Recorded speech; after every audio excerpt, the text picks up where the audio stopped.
Meus queridos irmãos, a paz do Senhor. Estamos aqui, pastores, pastoras, meus irmãos evangelistas. Nós somos chamados para exercer ministério, trabalhar, cuidar, dar a vida em prol da causa do Senhor. E nós somos ensinados desde muito cedo que Deus trabalha com princípios. E os princípios de Deus, eles são muito claros e inflexíveis. Então, o que Deus estabeleceu no Antigo Testamento com relação à conduta, à salvação, à adoração, Deus não mudou. Quando Cristo Jesus cumpriu a lei, morreu e o véu do templo se abriu, foi apenas o cumprimento daquilo que estava pré-estabelecido. Porém, Deus não mudou e não vai mudar o que Ele é para satisfazer os interesses de alguém. Então eu vou ler um texto rapidinho aqui para poder dar fundamentação à minha fala. O capítulo 18 do livro de Números começa dizendo assim: Então o Senhor Deus disse a Arão: Tu e teus filhos e a casa do teu pai contigo levareis o peso das faltas cometidas com relação ao santuário. Tu e teus filhos contigo sereis responsáveis pelas ofensas cometidas no exercício do sacerdócio. Lá no capítulo 18, no versículo 18, e ele diz assim: Todas as coisas consagradas ou todas as coisas santas do altar são minhas, diz o Senhor, e eu as dou a ti e aos teus filhos por estatuto perpétuo, por causa da unção que está sobre a tua vida. O Senhor Deus está dando a Arão uma responsabilidade, e ao mesmo tempo Deus está dizendo a Arão que ele, por ter aquela responsabilidade, ele tem privilégios. Tem privilégios de usar as coisas que são exclusivamente dele, Deus, para benefício próprio, isso sim. Porém, ele antes tem que cumprir uma demanda da parte de Deus, que é conduzir sobre ele aquilo que é o pecado da nação, o pecado do altar, o pecado dos sacerdotes. É responsabilidade de Arão comer com seus filhos o pão de 7 dias, coisa que nós fazemos às vezes reclamando, quando deveríamos fazer com alegria. Compartilhava isso um pouco tempo atrás, uma reunião para líderes, para pastores, e eu dizia que todos os sábados era o dia da cerimônia de adoração, estava todo mundo festejando, oferecendo suas ofertas, quando vinha o sacerdote auxiliar com um cesto de pães frescos, da melhor farinha que existia em Israel. E quando ele passava, aquele cheirinho de pão fresco ia tomando conta do ambiente, o pessoal dizia assim: olha que coisa linda a comida do sacerdote entrando.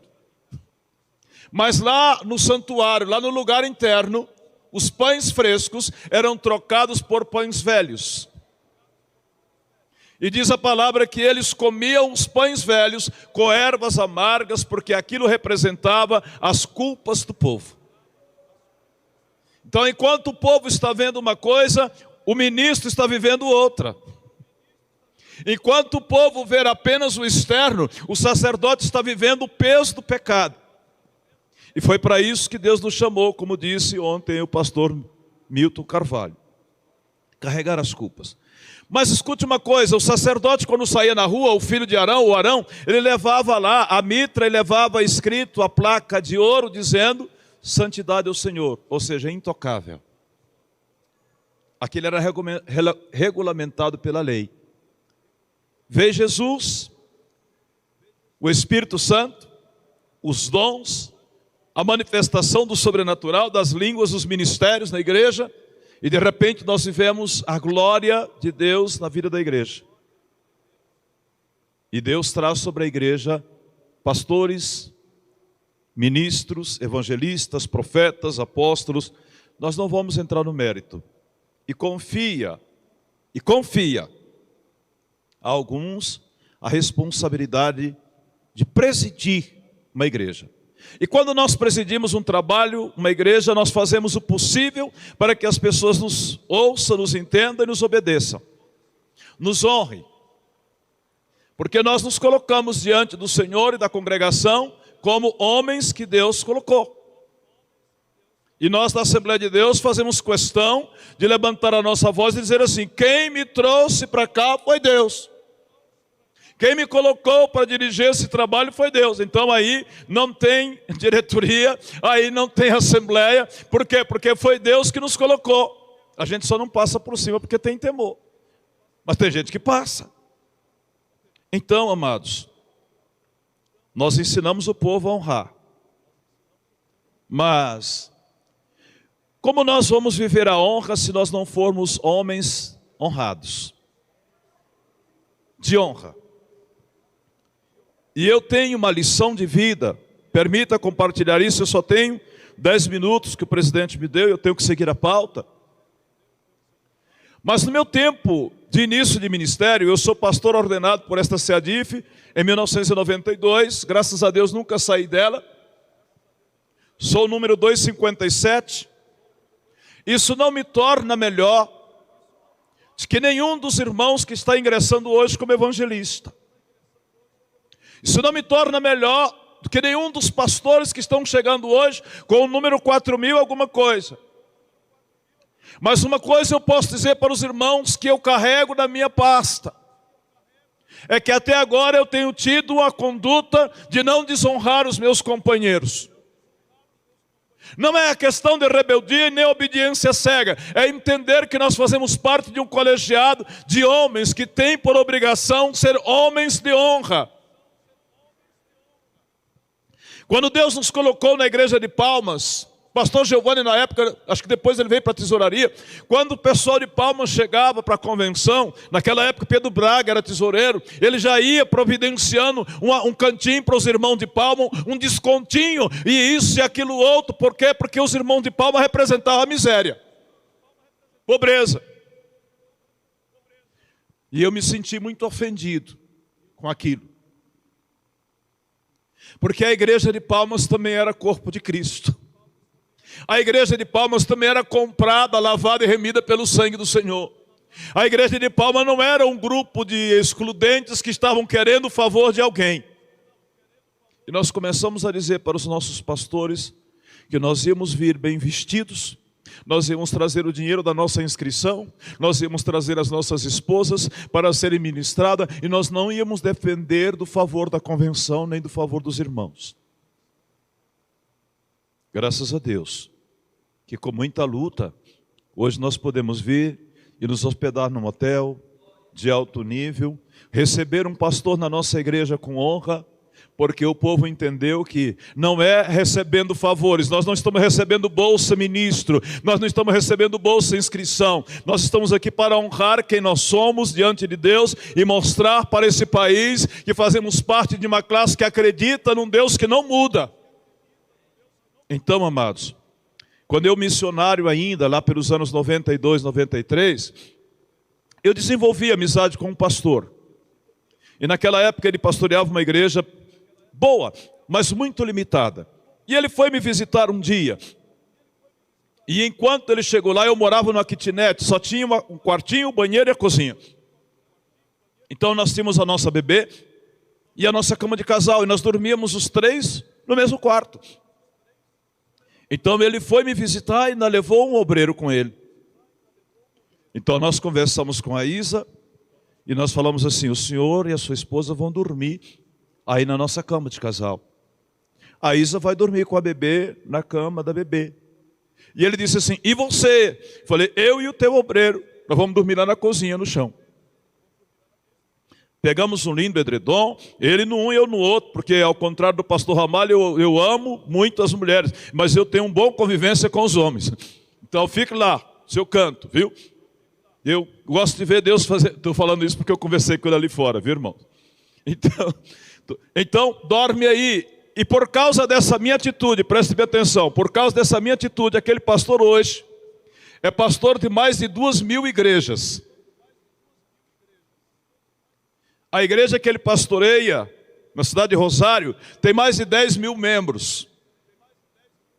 E todas as vezes que ele vai ministrar para pastores, ele disse assim: um pastor brasileiro me ensinou o que é honra. Todas as vezes que eu falo com ele, já estive com ele em lives, ele diz assim: pastor Zacarias, eu não posso deixar de dizer que o Senhor me ensinou o que é honra com a sua atitude. Quando me deu a sua cama para que eu pudesse dormir. Então, irmãos, não adianta nós falarmos de sermos honrados se nós não estivermos dispostos a honrar. Deixa eu só contar mais uma coisa, presidente. Eu estive com ele a última vez que eu estive com ele em 2016, me convidou para ministrar uma noite na igreja. Ministrei na igreja dele, depois de me dar um jantar lindo, dormir num hotel bom. No outro dia ele falou: Zacarias, tem um presente para ti, uma gravata de primeira linha, me deu, aí foi me dando uns kits de coisa boa, e disse assim, e eu pedi aos meninos para preparar uma sementezinha para ti. Aí, pastor Daniel, quando os meninos me trouxeram a semente, era um envelopezinho com $500. E aí a gente não fala em língua estranha, porque nós somos pentecostais, nessa hora você engasga pensando, será que é tentação? Né? A honra. Ninguém pode colher o que não semeia. Quem pouco semeia, pouco colhe. Esta convenção teve Venâncio Rodrigues dos Santos como presidente, que foi meu pastor, Valgenor de Oliveira, que foi meu pastor, Sóstenes Apolo da Silva, que eu convivi com ele, Eliseu Menezes, que foi diretor do seminário, Venâncio Rodrigues, que foi diretor do seminário onde eu estudei, Elianai Cabral, que foi meu pastor, e depois teve o pastor Levi, e hoje tem o pastor Giovanni. Aquela galera lá, toda era privilegiada. E eles eram, Sóstenes Apolo foi diretor da Embrapa. Conheci o pastor Sóstenes ainda quando era evangelista. E eles não precisavam, e as igrejas que eles pastoreavam eram igrejas enriquecidas, que tinham condições de dar a eles carro zero quando aniversariavam. Mas permitam-lhes dizer isso, nesta manhã. O ano passado, quando o presidente fez aniversário, o pastor Francisco ficou no grupo, e eu queria pedir a atenção dos irmãos, por favor, me olhem. Olhem para mim, porque eu estou falando de algo muito sério para vocês. Eu pedi licença para isso. Viu? O ano passado, quando o presidente fez aniversário, o pastor Francisco ficou lutando e organizando para oferecer um almoço para ele. Um almoço dizendo assim, irmão, alguém pode mandar aí uma contribuiçãozinha para a gente comprar um presente para o presidente? E aí o pessoal deu, a gente manda aquela oferta lá, né? Da viúva. Eu nunca vi pastor ser viúva, né? Manda lá aquela contribuição. E aí ele compra um par de sapato novo, compra um terno novo e tchau, acabou. Então, quando nós estivemos em novembro em São Paulo, o pastor Daniel, eu não posso deixar de mencioná-lo, porque ele me procurou e disse, pastor Zacarias, o senhor que está mais tempo na convenção do que eu, o que é que nós podemos fazer para mudar essa história da maneira que se está tratando o presidente? Falei, é fácil. Pedimos a ele para colocar na pauta e nós pedimos que Deus nos dê 50 príncipes. Porque, irmãos queridos, escute, é bom ser chamado de príncipe de Deus diante do povo, sim ou não? Presidente, deixa eu quebrar o protocolo. Vocês estão comigo? É bom ser chamado de príncipe de Deus, é bom ser honrado como príncipe de Deus, mas é bom ter responsabilidade de príncipe de Deus. Lá no deserto, quando Moisés levanta a oferta para o santuário, todo o povo podia dar até pelo de cabra de oferta, mas os príncipes tinham que dar bacia de ouro. Ninguém fala glória a Deus, não é não? Mas ninguém dá bacia de ouro sem ter. E disse que a oferta foi tanta que o pessoal da construção começou a dizer assim, para porque não precisa mais, para, e o povo não se preocupou, só parou quando o líder disse assim, chega. Então a minha função nesta fala, para ser breve, é que eu preciso, eu Zacarias Manuel da Silva, eu preciso pastor José Laerte da Silva, eu preciso pelo menos, 50 homens de Deus ou mulheres, que diga comigo assim, o próximo aniversário do meu presidente, eu vou semear na vida dele uma oferta de R$1.000, só 1.000. Só 1.000. E escute o que eu vou falar para os irmãos, eu sei que tem pastor aqui que pode tirar uma oferta na igreja e levantar 10 pau, 10 mil. Eu sei que tem pastor que pode tirar uma oferta na igreja aqui e levantar 10 mil para dar um presente para o presidente da convenção. Mas eu estou pedindo só 1.000. Não vou colocar uma limitação para o senhor. Eu não vou colocar uma limitação. Mas eu não quero, irmãos, escute o que eu vou falar para os senhores. Eu não quero ouvir mais de alguém dizer assim: ah, porque o presidente da convenção nenhum carro que presta tem. Enquanto você está andando de BMW, enquanto você está andando de X7, o presidente está andando aí de um carro. Ei, peraí. Você pode andar de Hilux SW4 que custa 400 mil reais e o presidente não pode andar num carro que preste? Ah, mas eu não tenho a ver com isso. Não tem. E tu quer ser um homem de honra e ter o teu presidente sendo taxado até pelas línguas más daqueles que não amam o reino, que não sabem o que é honra na prática. Queridos, me permitam. Eu não ganho nada com isso. Ganho sim. Ganho, pastor Carlos Alberto, porque eu estou colocando a minha cara, pastor Luiz, para dizer o seguinte: eu sei o que é viver o fruto da honra, e eu não posso permitir que a Assembleia de Deus, que é uma igreja pautada por palavra, como disse os ministrantes de ontem, escute, eu não posso, pastor Osiel, eu não posso permitir que uma igreja que sabe tanto daquilo que é a manifestação sobrenatural de Deus, não conheça o poder do Deus das finanças.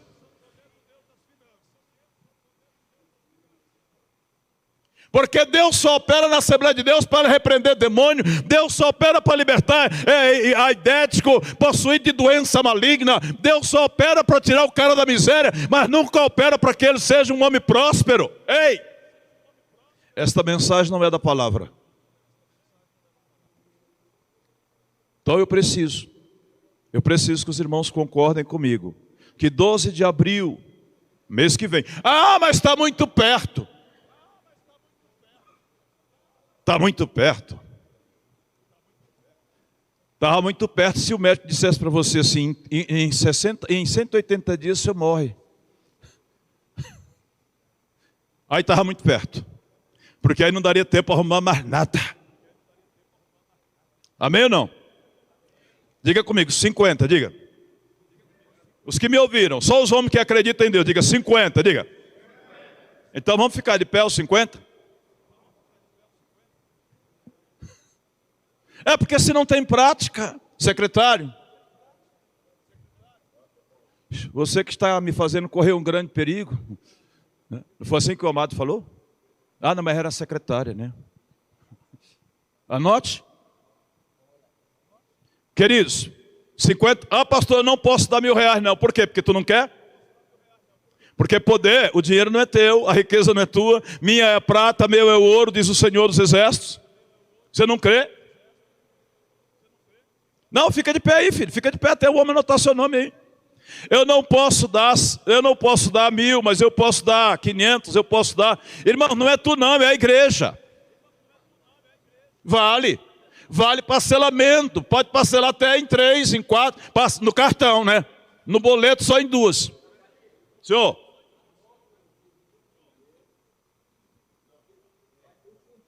Isso, tá bom.